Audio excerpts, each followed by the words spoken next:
नमस्कार दोस्तों, मैं सुमित यादव। आप देख रहे हैं द सुनामी। और आज मैं बात करने आया हूँ क्योंकि चुनावों का दौर है। लगातार चुनावों की तारीखें आ रही हैं। हिमाचल प्रदेश में चुनाव है, गुजरात में चुनाव है, दिल्ली में एमसीडी के चुनावों की तारीखों का ऐलान हो चुका है। और इन सब के बीच पूरे उत्तर प्रदेश की नज़र, पूरे देश की नज़र जिस चुनाव पे है वो है मैनपुरी का चुनाव। 10 अक्टूबर नेताजी का निधन हुआ, उसके बाद से ही लगातार ये चर्चा में थी बात कि अब मैनपुरी की सीट खाली हुई है, तो मैनपुरी से चुनाव किसको लड़ाया जाएगा। समाजवादी पार्टी किसको चुनाव लड़ाएगी, भारतीय जनता पार्टी किसको चुनाव लड़ाएगी। दोनों पक्षों से, दोनों दलों से बातें, नाम उभर के सामने आ रहे थे।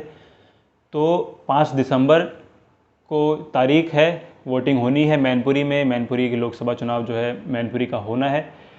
और उसके बाद अब जाके मालूम पड़ेगा, क्योंकि वो हमेशा से समाजवादी पार्टी की सीट रही है, नेताजी मुलायम सिंह यादव की सीट रही है।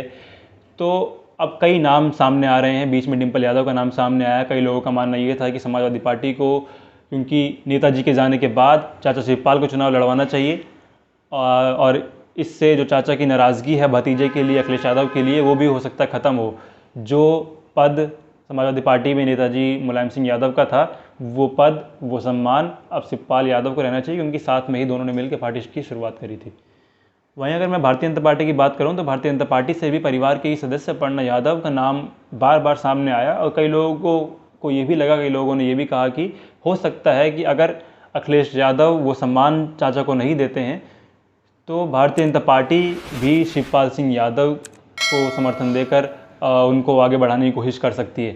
खैर, ये चीज़ें अभी दोनों ही पार्टियों की तरफ से स्पष्ट नहीं हुई हैं कि दोनों पार्टियां किसको चुनाव लड़वाएंगी, और क्या कांग्रेस वहाँ चुनाव लड़ेगी, क्या बसपा वहाँ चुनाव लड़ेगी, या फिर दोनों ही पार्टियां चुनाव लड़ेंगी। इसके अलावा अगर मैं बात करूँ तो मैनपुरी से समाजवादी पार्टी के लिए धर्मेंद्र यादव का भी नाम आया, तेज प्रताप यादव का भी नाम आया, डिम्पल यादव का नाम आया, शिवपाल सिंह यादव का नाम आया।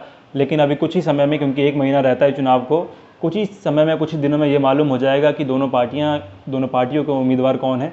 और उसके बाद हम लोगों की भी ये कोशिश रहेगी कि मैनपुरी पहुँचे और मैनपुरी से आपको तस्वीर दिखाएं कि वहाँ की जनता जो है वो किसको पसंद कर रही है। खैर, हम लोगों ने इस बात पर चर्चा की थी जब मैनपुरी हम लोग गए, सैफई हम लोग कई बार गए, तो इस बात पर चर्चा हुई है ऑफ कैमरा कई लोगों से, काफ़ी बातचीत होने के बाद, कि अखिलेश यादव जो कि समाजवादी पार्टी के राष्ट्रीय अध्यक्ष हैं, पूर्व मुख्यमंत्री हैं उत्तर प्रदेश के, वो चाहे जिसको भी टिकट देते हैं, चाहे जिसको भी ये देते हैं, लेकिन अखिलेश यादव को पूरा समर्थन, अखिलेश यादव के सब किसी भी उम्मीदवार को पूरा समर्थन वहाँ की जनता करेगी, ऐसा वहाँ के लोगों का, कुछ लोगों का मानना है। हम लोग वहाँ जाएंगे तो और भी लोगों से बात करने की कोशिश करेंगे कि क्या मूड है, क्योंकि जिस तरीके से चुनाव से पहले हम लोग जब देख रहे थे आजमगढ़ उपचुनाव, लोगों ने बताया कि सपा का गढ़ है, लेकिन हम लोगों ने नतीजे उलट देखे।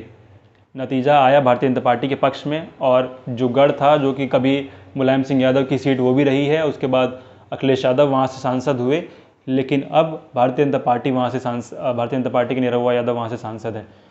क्या जो ढी, क्योंकि उस टाइम पे भी कई बातें ये कही जा रही थी कि अखिलेश यादव ने काफ़ी देरी करी उम्मीदवार का नाम सामने लाने में, उम्मीदवार को चुनने में। तो वही गलती के मैनपुरी चुनाव में भी हम लोग देख रहे हैं कि अब, क्योंकि ये होना ही, ये तय है कि डेट भी आ चुकी है, मैनपुरी में उपचुनाव होने हैं। नेताजी का निधन हो चुका है, वो सीट खाली हो चुकी है। तो नेताजी के बाद अब मैनपुरी जैसी जगह पर किसको आना चाहिए, तो क्योंकि लोग उसी तरीके से उस उम्मीदवार को देखेंगे, नेताजी के बाद कौन होना चाहिए।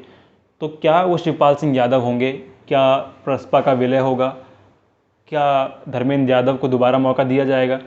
तो काफ़ी सारे सवाल हैं। और क्या भारतीय जनता पार्टी अपर्णा यादव को परिवार के सामने खड़ा करेगी लाके, और क्या अपर्णा यादव परिवार के सामने आके खड़ी होंगी। ये कई सारे सवाल हैं जिनके जवाब कुछ ही समय में मिल जाएंगे, क्योंकि चुनाव को अब ज़्यादा समय नहीं रह गया है और उम्मीदवारों के नाम भी बहुत जल्द आ जाएंगे।